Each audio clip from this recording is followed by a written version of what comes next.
जी नाज़रीन, supreme court से अहम खबर सामने आई है। सुप्रीम कोर्ट में 8 फरवरी को जो आम इंतखाबात हुए मुल्क भर में और जो धांधली का इल्ज़ाम लगाया गया था पीटीआई की जानिब से, और कुछ दीगर जमात इस्लामी भी और दीगर जमातें भी हैं जिन्होंने धांधली का इल्ज़ाम लगाया था। तो अब सुप्रीम कोर्ट ने एक दरख्वास्त समाअत के लिए मुकर्रर कर दी है। अली खान नामी शहरी हैं, इस्लामाबाद के डीएचए के रिहायशी हैं। उन्होंने 2 दिन कबल ये सुप्रीम कोर्ट में दरख्वास्त दायर की थी आर्टिकल 184(3) के तहत, जिसमें ये कहा गया था कि लोगों के बुनियादी हकूक़ जो हैं वो मुतासर हुए हैं जो हालिया इंतखाबात 8 फरवरी को हुए हैं, और करप्ट प्रैक्टिस जो है वो की गई है, इलेक्शन में धांधली की गई है और अवामी जो वोट है वो छीना गया है। आवाम का जो बुनियादी हक है वो उनसे छीना गया है और ऐसे उम्मीदवारों को जितवाया गया है कि जो कि हार गए थे, और इलेक्शन में जो फार्म 45 हैं वो भी उनके पास थे उम्मीदवारों के, लेकिन फिर भी उनको हरा दिया गया है। तो ये अहम दरख्वास्त जो है अब सुप्रीम कोर्ट में समाअत के लिए मुकर्रर हो चुकी है। चीफ जस्टिस पाकिस्तान ने अपने बेंच में ही ये दरख्वास्त समाअत के लिए मुकर्रर की है। चीफ जस्टिस पाकिस्तान काजी फैज़ ईसा, जस्टिस मुसर्रत हिलाली और जस्टिस मोहम्मद अली मज़हर पर मुश्तमिल 3 रुकनी बेंच है जो कि पीर को यानी 19 फरवरी को इस अहम दरख्वास्त पर समाअत करेगा। और अब ये देखना होगा कि क्या सुप्रीम कोर्ट धांधली के सबूत अगर सुप्रीम कोर्ट में पेश किए जाते हैं तो क्या सुप्रीम कोर्ट जो है वो दोबारा इंतखाबात का हुक्म दे सकती है। क्या जो 8 फरवरी को इंतखाबात करवाए गए हैं मुल्क भर में, क्या वो जो है इंतखाबात उनका जो नताइज हैं उनको कलअदम करार दिया जाता है। तो जो दरख्वास्त दायर की गई है आर्टिकल 184(3) के तहत, उसमें जो अहम नुकात बयान किए गए हैं उसमें ये बताया गया है कि 8 फरवरी को जो इंतखाबात हुए हैं वो आइन और कानून के मुताबिक नहीं किए गए, क्योंकि पीटीआई जो कि मुल्क की सबसे बड़ी जमात थी उसको उस तरह कैंपेन की भी इजाज़त नहीं दी गई। और दरख्वास्त में ये कहा गया है कि तमाम जमातों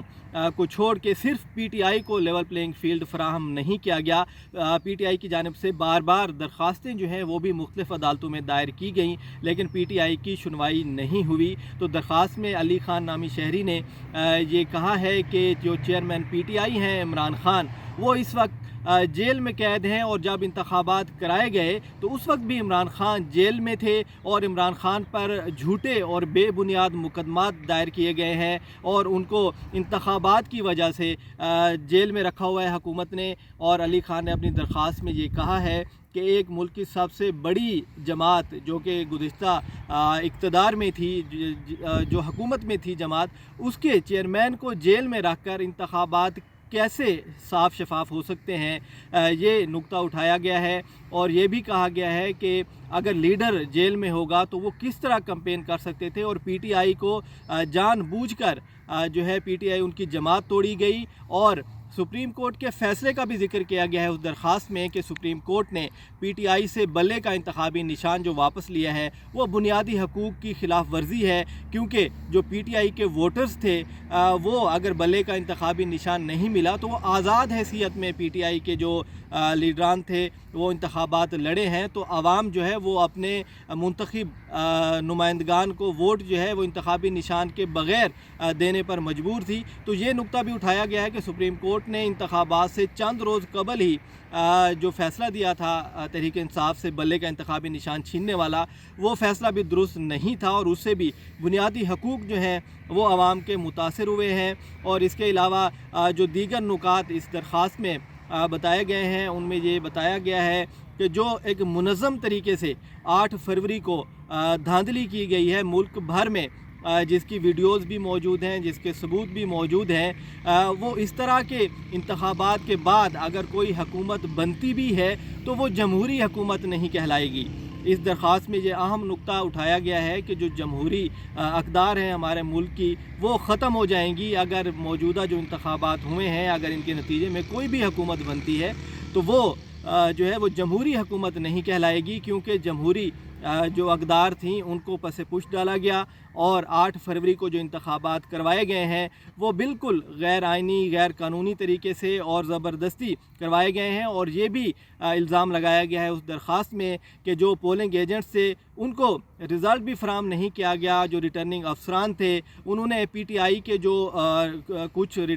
جو ان کے پولنگ ایجنٹس تھے ان کو آر او آفس کے اندر بھی نہیں جانے دیا گیا، اور جب رزلٹ تیار ہو رہا تھا تو اس وقت تمام پولنگ ایجنٹس کو باہر نکال دیا گیا، اور فارم 45 جو ہے وہ بھی فراہم نہیں کیا گیا، اور جن حلقوں میں فارم 45 فراہم کیا گیا وہ بھی تبدیل کیے گئے۔ تو یہ درخواست میں علی خان نامی جو کہ اسلام آباد کے رہائشی ہیں، ڈی ایچ اے کے رہائشی ہیں، انہوں نے یہ الزامات عائد کیے ہیں، اور سپریم کورٹ سے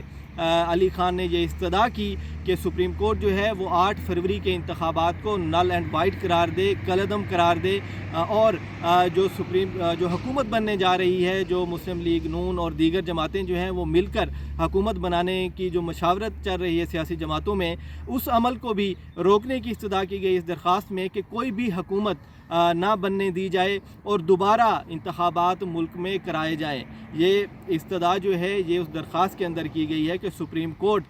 30 دن کے اندر دوبارہ انتخابات کرانے کا حکم دے، اور جو انتخابات ہوں وہ بھی سپریم کورٹ کی نگرانی میں ہونے چاہیے۔ سپریم کورٹ جو ہے اس کو سپروائز کرے، سپریم کورٹ کی نگرانی میں دوبارہ جو ہے وہ صاف شفاف انتخابات کرائے جائیں۔ یہ درخواست میں استدعا کی گئی ہے، اور یہ بھی کہا گیا ہے کہ تمام جماعتوں کو موقع فراہم کیا جائے، لیول پلینگ فیلڈ تمام جماعتوں کو فراہم کی جائے، اور دوبارہ 30 روز کے اندر انتخابات کرائے جائیں، اور آئین اور قانون کے مطابق اور جو جمہوری اقدار ہیں ان کے مطابق صاف اور شفاف انتخابات ہونے چاہیے۔ اور یہ بھی کہا گیا ہے کہ الیکشن کمیشن کو بھی یہ احکامات جاری کیے جائیں کہ صاف شفاف اور دھاندلی سے پاک جو ہے وہ انتخابات ہونے چاہیے، جس میں عوام کو اپنی پسند کی جو جماعت ہے اس کو ووٹ دینے کا موقع ملنا چاہیے۔ تو یہ اہم جو استدعا ہے یہ اس درخواست کے اندر کی گئی ہے کہ انتخابات جو ہیں موجودہ جو ہوئے ہیں ان کو کالعدم قرار دیا جائے ان کا نتیجہ، اور نئے انتخابات 30 روز کے اندر سپریم کورٹ جو ہے وہ دوبارہ کرانے کا حکم دے۔ جبکہ اب سپریم کورٹ سے جو خبر آئی ہے 2 روز قبل جب یہ درخواست دائر ہوئی، وہ انتہائی جلدی میں یعنی 1 روز بعد ہی سپریم کورٹ میں سماعت کے لیے مقرر کی گئی ہے، اور سپریم کورٹ نے کاز لسٹ بھی باقاعدہ جاری کر دی ہے، جس میں 3 رکنی بینچ جو ہے وہ تشکیل دیا گیا ہے۔ چیف جسٹس پاکستان قاضی فیاض عیسیٰ جو ہیں اس 3 رکنی بینچ کی سربراہی کریں گے،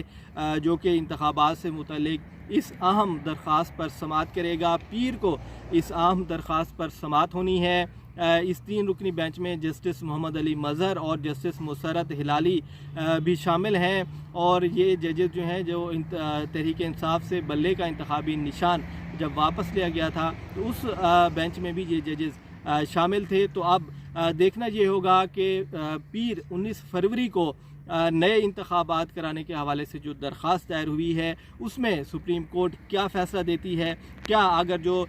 دھاندلی کے الزامات لگائے گئے ہیں مختلف جماعتوں کی جانب سے، خصوصی طور پر پی ٹی آئی کی جانب سے، تو کیا ان ثبوتوں کو دیکھتے ہوئے سپریم کورٹ دوبارہ انتخابات کا حکم دے سکتی ہے، یا پھر درخواست جو ہے وہ خارج کی جاتی ہے۔ تو یہ 19 فروری کو اہم مقدمہ ہوگا، تو جب مقدمے کی سماعت ہوگی تو اس حوالے سے بھی ناظرین کو آگاہ کریں گے اور بتائیں گے کہ سپریم کورٹ 19 فروری کو سپریم کورٹ کی جانب سے کون سا اہم حکم جو ہے وہ انتخابات کے حوالے سے سامنے آتا ہے۔